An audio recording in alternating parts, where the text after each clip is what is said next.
হাঁসের মাংস তোমরা কে কে খেয়েছো বলো তো? আমি কিন্তু এই প্রথমবার খাবো। আর হাঁসের মাংসটাকে ভালো করে ধুয়ে কিন্তু দই, হলুদ আর লবণ দিয়ে প্রায় 3 ঘন্টা ধরে মাখিয়ে রেখে দেওয়া হয়েছিল।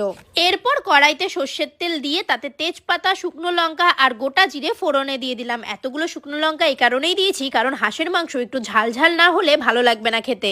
তারপরে কুচনো পেঁয়াজগুলো আমি দিয়ে দিলাম আর তারপরে পেঁয়াজগুলো ভাজার জন্য দেবো অল্প একটু লবণ আর পেঁয়াজগুলোকে ভালো করে ভেজে নেব।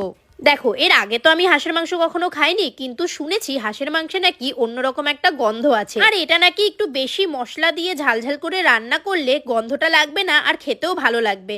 গোটা গরম মশলা আমি দিতে ভুলে গেছিলাম, তাই পেঁয়াজ ভাজার মধ্যেই কিন্তু গোটা গরম মশলা দিয়ে দিলাম। তারপরে দিলাম এর মধ্যে পেঁয়াজ বাটা, রসুন বাটা আর আদা বাটা। রসুন বাটার পরিমাণটা কিন্তু আমি একটু বেশিই দিয়েছি যাতে ওই হাঁসের মাংসের যে গন্ধটা রয়েছে সেটা যাতে না লাগে।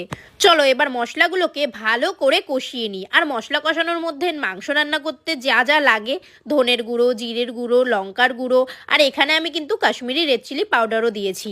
বাই দ্য ওয়ে, আমি যখন খাসির মাংস বা মুরগির মাংস রান্না করি আমি কিন্তু একদমই ধনের গুঁড়ো ব্যবহার করি না, কিন্তু হাঁসের মাংসের মধ্যে দিয়েছি।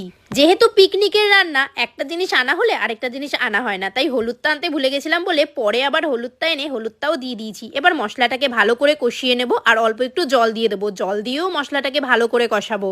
যেহেতু মাংসটা আমরা প্রায় 3 ঘন্টা ধরে ম্যারিনেট করে রেখেছি, তাই মাংসটা কিন্তু অনেকটাই নরম হয়ে গেছে। দেখো, এই মশলার মধ্যে আমি টমেটোও দিয়ে দিলাম। শুনেছি হাঁসের মাংস এতটাই শক্ত প্রেসারে নাকি সিটি দিতে হয়, কিন্তু আমি এখানে কড়াইতেই পুরো রান্নাটা করব। টেস্ট ব্যালেন্সের জন্য অল্প একটু চিনি দিয়ে দিলাম। এর আগেও কিন্তু একবার আমি হাঁসের মাংস রান্না করেছিলাম, সেটাও পুরো কড়াইতেই করেছিলাম, কিন্তু খাওয়া হয়নি। কাঁচা লঙ্কা বাটা করতেই জানো তো আমরা ভুলে গেছি, তাই কটা গোটা কাঁচা লঙ্কা কিন্তু দিয়ে দিয়েছি। পুরো রান্নাটাই বলতে পারো শুকনো লঙ্কার গুঁড়োতে হয়েছে। ওইদিকে মশলা কষানোও হয়ে গেছে, তারপর হাঁসের মাংসগুলো দিয়ে দিলাম। হাঁসের মাংস ম্যারিনেট করে রাখার সময় অনেকটা জল উঠেছিল, সেই জলটা কিন্তু একদমই দেবে না, ছেঁকে ছেঁকে মাংসগুলোই দেবে। আর দেখো, আমি কিন্তু ভালো করে মশলার সাথে মাংসটাকে মাখিয়ে নিচ্ছি, তারপর নিজে থেকেই কতটা জল উঠে মাংসটা ফুটতে শুরু করে দিয়েছে। এবার চলো আলুগুলো দিয়ে নিই। আলুগুলো কিন্তু আগে আমি ভাজিনি, তাই মাংসটা কষানোর আগেই আমি আলুগুলো দিয়ে দিলাম। এইখানে কিন্তু এখনো পর্যন্ত আমি একবারও জল ইউজ করিনি, এটা মাংস থেকেই জল উঠেছে। মিট মশলা উপর থেকে ছড়িয়ে দিলাম। এবার ঝোলটাকে ফুটতে দেবো আর ঝোলটা শুকিয়ে গেলে এর মধ্যে আবার আমি পরিমাণ মতো জল দেব। যেহেতু প্রেসারে সিটি দিচ্ছি না, তাই অল্প আছে কিন্তু জল দিয়ে দিয়েই ভালো করে ফুটিয়ে আমাদের মাংসটাকে সেদ্ধ করে নিতে হবে।